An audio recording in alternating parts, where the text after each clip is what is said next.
severnem robu slanišča Salar de Uyuni brnijo delovni stroji.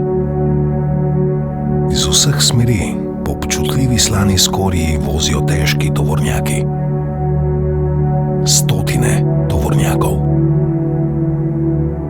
Nekateri so stari 30, celo 40 let. Hlapi dizelskega goriva se mešajo z visokogorskim zrakom. Delavci z debelimi svedri vrtajo v sol in mineralno tvarino pod njo, kjer se ujet med velikimi količinami magnezija in kalija nahaja litij, ključno gonilo baterij vseh elektronskih naprav, gonilo 21. stoletja.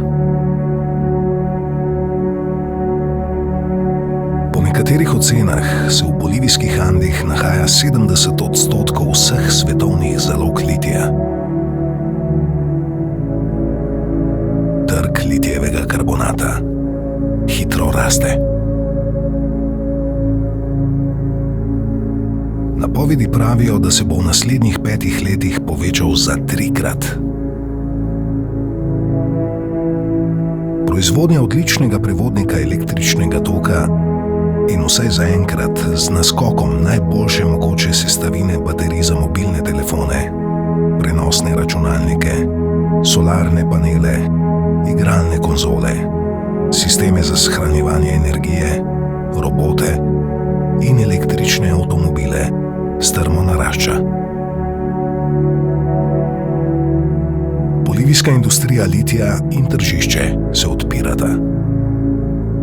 Zanimanje za bolivijski litijev karbonat ob Kitajcih kažejo tudi Japonci, Nemci, Švedi, Francozi, Švicarji, Korejci in Kanadčani.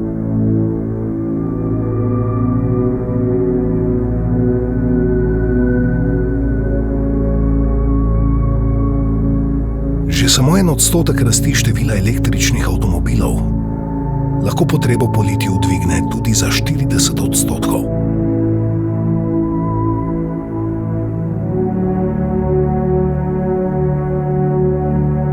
Ali Bolivija na tržišče vstopa v idealnem trenutku? Kako bo Salar de Uyuni izgledal čez 5 let? In kaj bo Boliviji prineslo belo zlato?